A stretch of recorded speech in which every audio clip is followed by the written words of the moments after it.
तो इस यूनिट के mechanical properties of solid and fluids जो हम लोग पढ़ रहे थे उसका ये बेटा आखिरी टॉपिक है सरफेस टेंशन। ठीक, किसी भी लिक्विड की जो टॉप सरफेस होती है वो सरफेस हमेशा एक स्पेसिफिक टाइप का एक टेंशन है जिसके बारे में भी आप पढ़ेंगे। वो सरफेस हमेशा एक टेंशन में रहती है, वही सरफेस टेंशन कहलाता है। उसी प्रॉपर्टी को आपको पढ़ना है। ये प्रॉपर्टी बेसिकली ये होती है कि किसी भी लिक्विड के टॉप लेयर पर जो मॉलिक्यूल्स होते हैं वो सारे मॉलिक्यूल्स हमेशा अंदर की तरफ जाना चाहते हैं। मतलब जो ऊपर मॉलिक्यूल्स हैं वो किधर जाना चाहते हैं? अंदर की तरफ। वो चाहते हैं हम लिक्विड के अंदर घुसे, हमको ऊपर टॉप पे ना रहना पड़े। यही इसी चीज की टेंशन है उन मॉलिक्यूल्स को। उसी टेंशन को हम लोग क्या बोलते हैं? Surface tension. अभी इस चीज को हम लोग डिराइव भी करेंगे कि आखिर ऐसा क्यों है। उससे पहले हम लोग थोड़ा सा और समझने की कोशिश कर रहे हैं कि आखिर सरफेस टेंशन क्या है। एक्सपेरिमेंटली हम लोग कैसे जान सकते हैं कि भैया इस लिक्विड में सरफेस टेंशन है। तो उसके लिए एक बहुत छोटा सा एक्सपेरिमेंट आपकी बुक में दिया हुआ है। जैसे आपने क्या किया, एक कोई वायर लिया, वो वायर ऐसा एक आपने फ्रेम बनाया, धागा है, उस धागे से आपने ऐसा एक कोई रफली ऐसे ही फ्रेम बनाया गाठी लगा करके, और इधर से आपने उसको ऐसे बांध दिया। ठीक, अब आपने क्या किया, इस पूरे सिस्टम को उठा करके एक सोप सोल्यूशन में डिप किया। किस में डिप किया?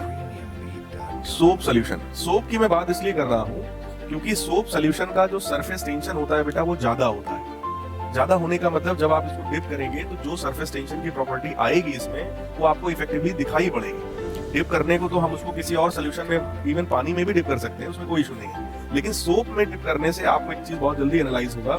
जैसे ही आपने इसको आप डिप करोगे, बोलो इसके ऊपर फिल्म फॉर्म हो जाती है। वो फिल्म आप लोगों ने मेले वेले में आजकल जो हो रहा है उसमें देखा होगा आपने। उसको जब आप ब्लो करो तो बबल्स, सोप के तो बबल्स होते हैं। कभी देखा वो सोल्यूशन क्या है? वो सोल्यूशन आप कभी जब खोल के देखेंगे मेले में मिलता है। वो सोल्यूशन सिंपल क्या है? सोप का सोल्यूशन है। समझ आ रहा है? उसी को जब आप एयर ब्लो उसमें करते हैं तो वो बबल्स के फॉर्म में, सोप बबल्स के फॉर्म में वो उड़ने लगता है। समझ आ रहा है? उसी टाइप की एकदम पतली सी फिल्म इस पूरे पर फॉर्म हो जाएगी। इस पूरे पर जो यहाँ पर जो फिल्म फॉर्म हुई, पूरे पर भाई जैसे आप डिप करेंगे इसके अंदर ये सब में पूरा एक ऐसा फिल्म फॉर्म हो जाएगा। ठीक है, अब आपने क्या किया, आप एक नीडल लाए और उस नीडल से आपने इस फिल्म में यहाँ पे ऐसे टच कराया। जैसे ही टच कराओगे वो जो फिल्म ऊपर बनी होगी वो क्या होगी? ब्रेक हो जाएगी, गायब।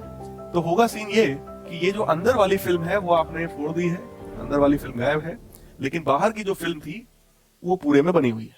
समझ आया? और जैसे ही एक्सपेरिमेंटली हम लोग देखते हैं, जैसे ही आप इसको यहाँ पर ब्रेक करते हैं, कुछ समय के बाद, 2-4-10 सेकंड के बाद का सीन ये होता है कि वो जो वायर था जिसको आपने ऐसे रैंडम किसी शेप में रखा था, उसने अब कौन सा शेप एक्वायर कर लिया? सर्कल का शेप एक्वायर किया। इसका मतलब क्या है? इसका मतलब क्या है? इनिशियली क्या था? पूरे में क्या फॉर्म हुआ था? फिल्म फॉर्म हुआ। लेकिन जैसे ही आपने अंदर वाली फिल्म में एक पिन किया, उसको आपने फोड़ दिया, अब जो फिल्म बची है वो सिर्फ कहां बची है?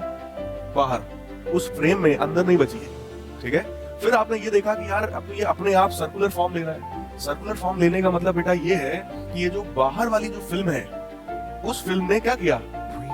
इसको स्ट्रेच किया। बाहर वाली फिल्म, जरा ध्यान से सुनना, अगर ये सर्कुलर पहले ऐसे था, सिकुड़ा पड़ रहा हुआ एकदम, अब अगर आपने इस पे ये वाली जो बाहर वाली जो फिल्म है, अगर उसको वो कुछ ऐसा कर रही है कि एकदम सर्किल बन जा रहा है, तो इसका मतलब ये जो बाहर वाली फिल्म है इसने इसको अपनी तरफ ऐसे से खींचा होगा, हर तरफ से। जब अपनी तरफ खींचा होगा तभी तो इस तरीके का सर्कुलर फॉर्म बनेगा। बोलो यार, इसका मतलब ये बाहर वाली जो फिल्म है, ये फिल्म क्या करने की कोशिश कर रही है? It is trying to contract. बाहर वाली जो फिल्म है वो क्या करने की कोशिश कर रही है? It is trying to contract. और जब बाहर वाली फिल्म कॉन्ट्रैक्ट करेगी, मतलब पीछे की तरफ भागेगी, तो जो शेप बन सकता है वो शेप कौन सा बनेगा? सर्कल का। ये फिनोमेना दिखाता है कि किसी भी लिक्विड की जो टॉप सरफेस है वो हमेशा क्या करने की कोशिश करती है? अपने सरफेस का जो एरिया है उस एरिया को वो रिड्यूस करना चाहती है। कॉन्ट्रैक्ट करने का मतलब एरिया बढ़ेगा या घटेगा? घटेगा।